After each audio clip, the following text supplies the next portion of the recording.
नमस्कार, आप देख रहे हैं जौहर झारखंड। मैं हूं शुभे मिश्रा आपके साथ। चलिए करते हैं बुलेटिन की शुरुआत बड़ी खबर के साथ। राजधानी रांची से आपको बड़ी खबर बता दें, टाटी सिल्वे में उषा मार्टिन में आग लग गई है। आग लगने से लोगों में अफरा तफरी का माहौल हो गया। फैक्ट्री के अंदर इमारत में ये आग लगी है। 4 मंजिला ये इमारत बताई जा रही है और ये पूरी इमारत आग की चपेट में है। आग बुझाने में फायर ब्रिगेड की टीम लगातार जुटी हुई है। आग किस वजह से लगी है ये बात अब तक स्पष्ट नहीं है, साफ नहीं हुई है। ये तस्वीरें हम आपको दिखा रहे हैं। टाटी सिल्वे में उषा मार्टिन में ये भयंकर रूप से, भयावह रूप से आग लग गई है। हालांकि आग किस वजह से लगी है इस बात का खुलासा अब तक नहीं हुआ है, स्पष्टीकरण नहीं मिल पाया है। 4 मंजिला इमारत अभी आग की चपेट में है। हालांकि फायर ब्रिगेड की टीम वहां मौके पर पहुंची हुई है और कोशिश ये की जा रही है कि जल्द से जल्द आग पर।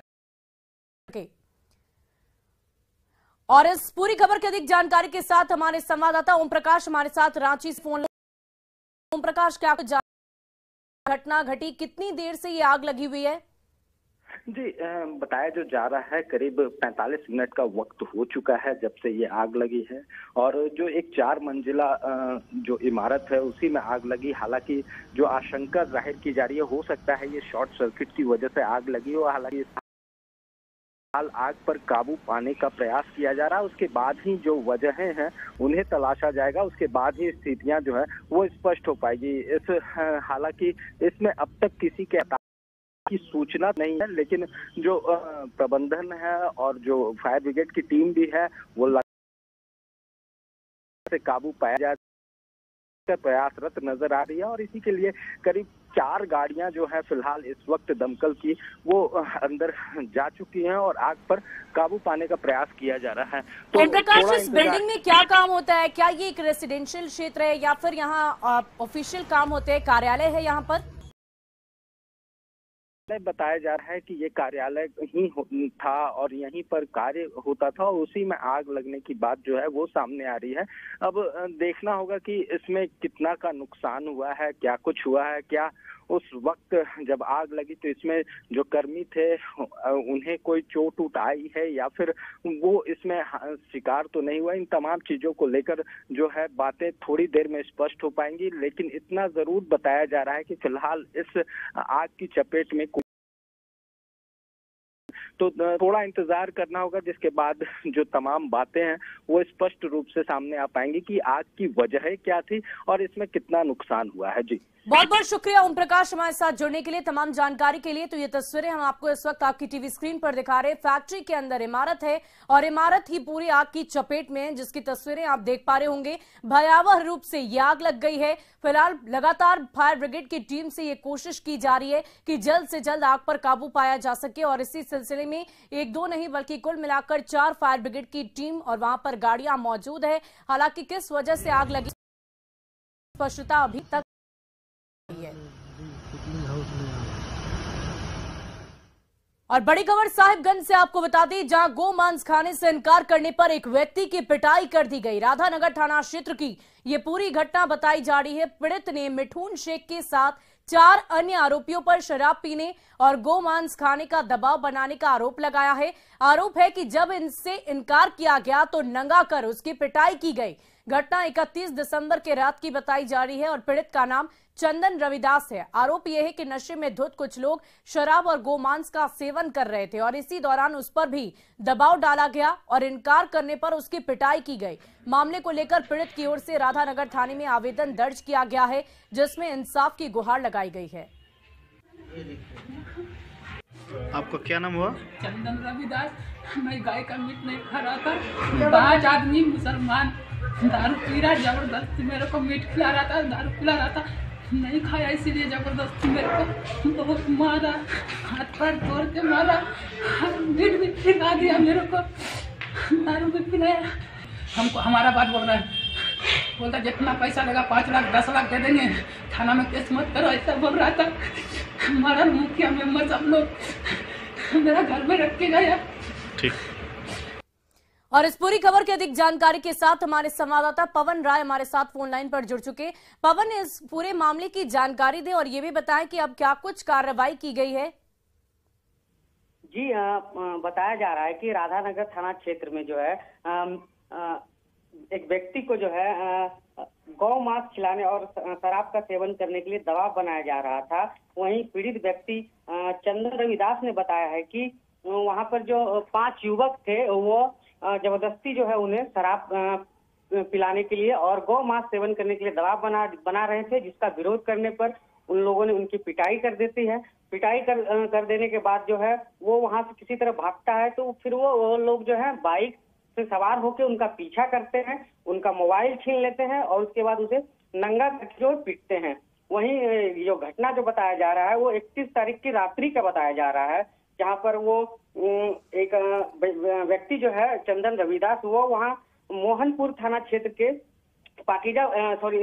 राधानगर थाना क्षेत्र के पाकीजा मोड़ के समीप जो है दुकान पर बातचीत कर रहा होता है। तभी लघु शंका हेतु वो टावर के पीछे जाता है, जहां पर कुछ व्यक्ति शराब और गौ मांस का सेवन कर रहे होते हैं। तभी कुछ कहासुनी होती है, जिसके बाद जो है चंदन रविदास के साथ गाली गलौज करता है व्यक्ति लोग और उसके बाद उसको शराब और गौ मांस सेवन करने का दबाव बनाते हैं। जी बहुत बहुत शुक्रिया पवन हमारे साथ जुड़ने के लिए, तमाम जानकारी के लिए। तो 31 दिसंबर की रात की ये पूरी घटना बताई जा रही है। फिलहाल पीड़ित ने थाने में शिकायत दर्ज करा दी है। और अगली खबर हजारीबाग से, जहां पुलिस को नशे के कारोबार के खिलाफ बड़ी सफलता हाथ लगी है। एसपी के निर्देश पर बनी टीम ने 1 करोड़ रुपए से अधिक की अफीम जब्त कर ली है। वहीं 13 लाख रुपए कैश भी बरामद किए गए। एक सप्ताह के भीतर पुलिस की अफीम के खिलाफ ये तीसरी सफलता मिली है और इससे पहले 30 लाख की अफीम हजारीबाग बस स्टैंड से बरामद की गई थी। वहीं पेलावल इलाके से भारी मात्रा में ब्राउन शुगर के साथ 2 पेडलर को गिरफ्तार किया गया था। केरेडारी की घोलटा वीर टोला में कामेश्वर साव के घर छापेमारी में पुलिस को ये बड़ी सफलता मिली। बताया जा रहा है कि कामेश्वर साव का दामाद यानी कि ज्ञानी साव अफीम के कारोबार में शामिल है और सेफ जोन समझकर इसे ससुराल में रखा था। पुलिस ने कामेश्वर साव की पत्नी को गिरफ्तार कर लिया है। वहीं दामाद की गिरफ्तारी के बाद बड़े रैकेट के खुलासे की उम्मीद जताई जा रही है। एक टीम उस घर में गई जहां पे हम लोगों को सूचना थी। जब उस घर की हम लोगों ने विधिवत तलाशी ली, उस घर से 19 किलो 400 ग्राम अफीम बरामद किया गया। साथ ही उस घर से 13 लाख रुपए हम लोगों ने बरामद किए हैं। ये हमें संदेह है कि ये जो अफीम का कनेक्शन है ये कहीं ना कहीं चतरा हजारीबाग के बॉर्डर पे जो अफीम उगाया जाता है उन तस्करों से लेकर के जो दिल्ली, हरियाणा, पंजाब में अफीम लेकर के जाते हैं उन तक इनका कनेक्शन रहा होगा।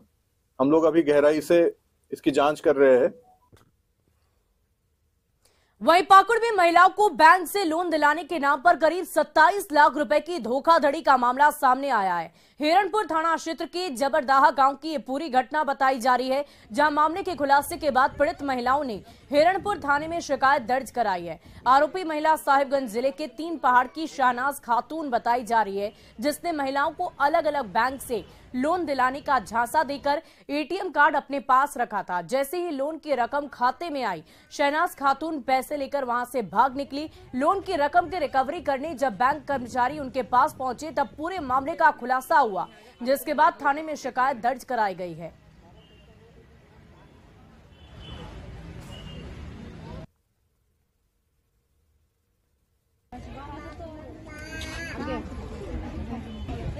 सबको बना फुसला के ग्रुप पैसा उठाई या लेके भाग गई। सामना से हम लोग तो 1 लाख ली है और मेरा बेटी का ली है और सबका ली है।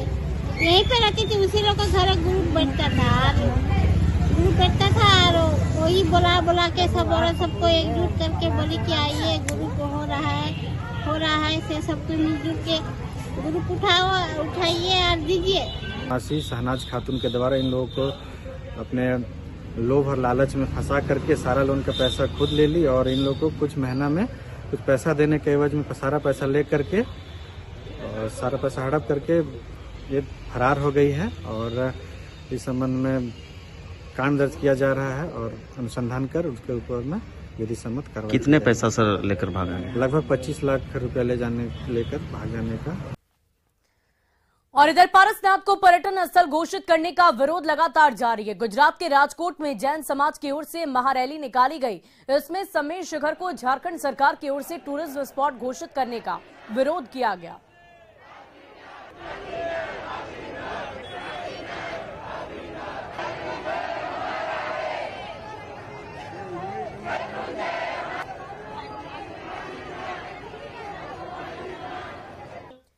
वहीं गुजरात में सूरत के बारडोली में शत्रुंजय और समीर शिखर को बचाने के लिए विशाल रैली निकाली गई। इस दौरान जैन समाज की ओर से एसडीएम को आवेदन सौंपा गया। जैन समाज की ओर से आरोप लगाया गया कि जैन समुदाय के पवित्र स्थान को कुछ समय से असामाजिक तत्व अवैध गतिविधियों से क्षतिग्रस्त कर रहे हैं। वहीं इसे टूरिज्म स्पॉट भी घोषित कर दिया गया है, जिससे इस स्थान की पवित्रता प्रभावित हो सकती है।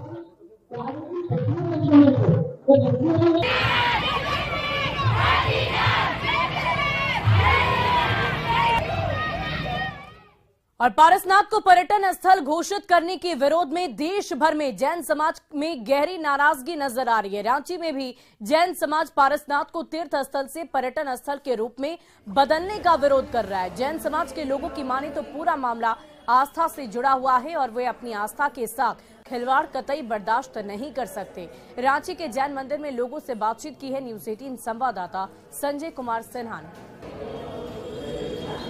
देश में जैन समाज के सबसे बड़े भक्ति के केंद्र यानी पारसनाथ को लेकर एक तरीके से फिर जो है कह सकते हैं कि चर्चा का विषय बना हुआ है। कुछ बातों को लेकर विवाद भी है।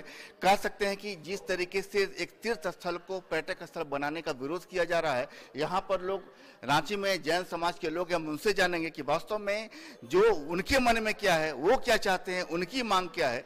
जिस तरीके से पारसनाथ का जो मुद्दा भी कह सकते हैं कि एक तरीके से चर्चा में है, तो जैन समाज क्या चाहता है? जैन समाज उसको एकदम मतलब उसको पर्यटन जो घोषित किया गया है वो एकदम गलत है, एकदम गलत। वो हमारा तीर्थ स्थल और सिद्ध क्षेत्र जी, वहां से अनंत तीर्थंकर भगवान मोक्ष पधारे, उनके साथ अनंत मुनि मोक्ष पधारे। तो हमारे लिए प्राण है, वो प्राण है हमारा। तो इसलिए हम लोग उसको खोना नहीं चाहते, एकदम खोएंगे भी नहीं और हम लोग ना प्राण लगा देंगे उसमें। लोग वहाँ जाएंगे, चप्पल जूते पहन के जाएंगे, नॉनवेज खाएंगे, हम लोग किसी को रोक नहीं सकते क्योंकि पर्यटन स्थल रहेगा।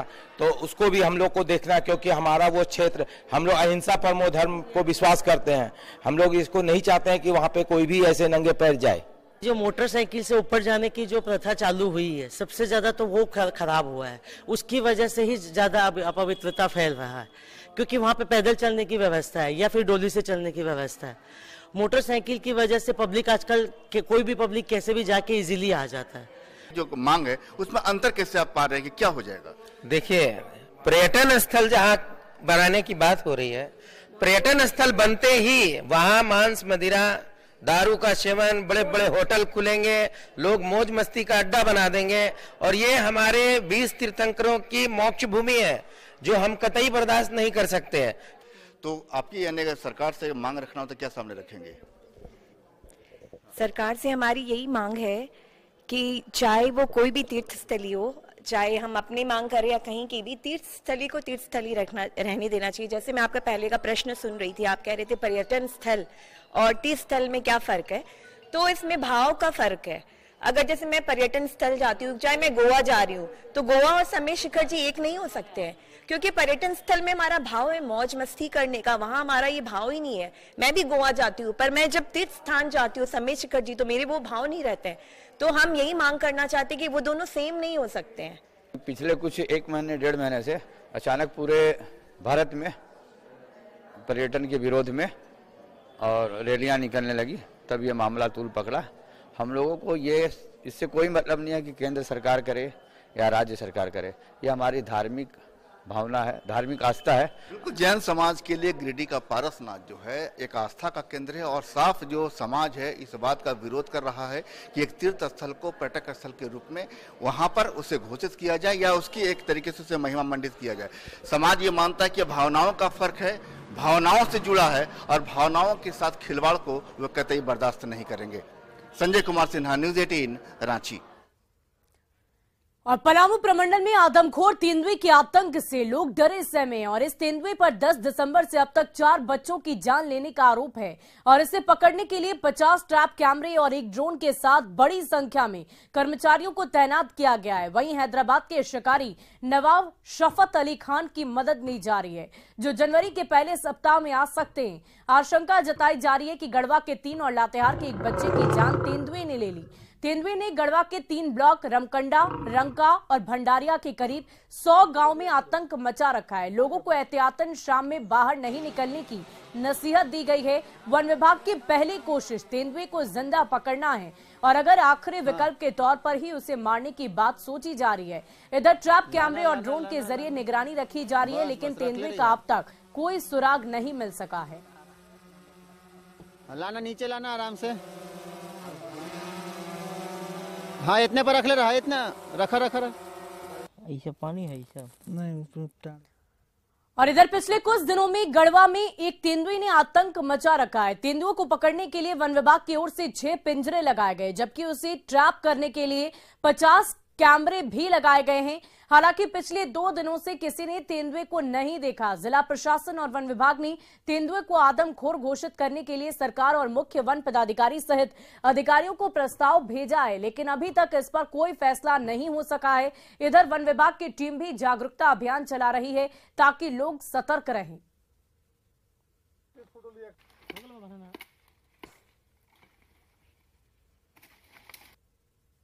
इसके मूवमेंट पर हम लोग वॉच रख सकते हैं और अपना जो कार्रवाई करना है वो तो हम लोग कर ही रहे हैं, और ईश्वर से भी अनुरोध कर सकते हैं कि जल्दी जल्दी अपना गंतव्य स्थान पहुंच जाए ताकि हम लोग को राहत मिले।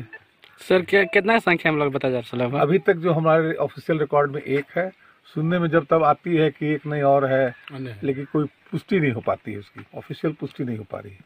कि बच्चे और महिलाएं तेंदुए के हमले का ज्यादा शिकार होते हैं, अतः महिलाएं घर से बाहर समूह में निकले और बच्चों को अकेले न छोड़े। सुबह या शाम का समय तेंदुआ के लिए चरम गतिविधि का समय होता है, अतः सुबह या शाम के समय किसी भी प्रयोजन के लिए घर से बाहर कम से कम 4-5 वयस्क व्यक्तियों के समूह में निकले। वन क्षेत्रों में किसी जंगली जानवर को देखने पर उसका पीछा न करे या उसके पास जाने की कोशिश न करे। मवेशियों को जंगल या फसल के खेतों के पास चारागाह में ले जाने समय कम से कम 4-5 वयस्क व्यक्तियों के समूह में जाएं। वहीं नए साल पर झारखंड सरकार की सभी मंत्रियों को भी एक नायाब तोहफा मिलने जा रहा है। रांची के स्मार्ट सिटी में मुख्यमंत्री समेत कुल 11 मंत्रियों के लिए बंगले का निर्माण आखिरी चरण में है। करीब 70 करोड़ की लागत से निर्माणाधीन इन सभी बंगलों में अत्याधुनिक सुख सुविधाओं का खास ख्याल रखा गया है। बताया जा रहा है कि मार्च तक इन बंगलों का निर्माण पूरा होगा और इन्हें हैंडओवर भी कर दिया जाएगा। जानकारी के अनुसार होली के बाद इन बंगलों में मंत्रियों का गृह प्रवेश भी शुरू हो जाएगा। न्यूज 18 पर आप भी सबसे पहले कीजिए झारखंड के मंत्रियों के बंगले का दीदार। और अधिक जानकारी दे रहे हैं न्यूज 18 संवाददाता संजय कुमार सिन्हा। साल 2023 झारखंड सरकार के मंत्रियों के लिए भी उम्मीदों का साल होने जा रहा है। रांची के स्मार्ट सिटी में 11 बंगले का निर्माण किया जा रहा है। इसमें मुख्यमंत्री समेत सभी 11 मंत्रियों को बंगले आवंटित किए जाएंगे। ये तमाम बंगले जो हैं डुप्लेक्स होंगे और इनमें नीचे का जो आपको जो कारपेट एरिया है वो 4000 स्क्वायर फीट का है, मतलब 4000 स्क्वायर फीट नीचे और 4000 स्क्वायर फीट ऊपर। आप जैसे ही नीचे आएंगे तो घुसते के साथ एक छोटा सा वेटिंग रूम है कि जहां पर गार्ड बैठे होंगे और वो मंत्री जी को सूचना देंगे कि उनसे कोई मिलने के लिए आए हैं। और जैसे ही बंगले के अंदर आप प्रवेश करेंगे तो ये मिनिस्टर रूम है, मतलब मंत्री जी सुबह के समय इस कमरे में भी बैठे हो सकते हैं।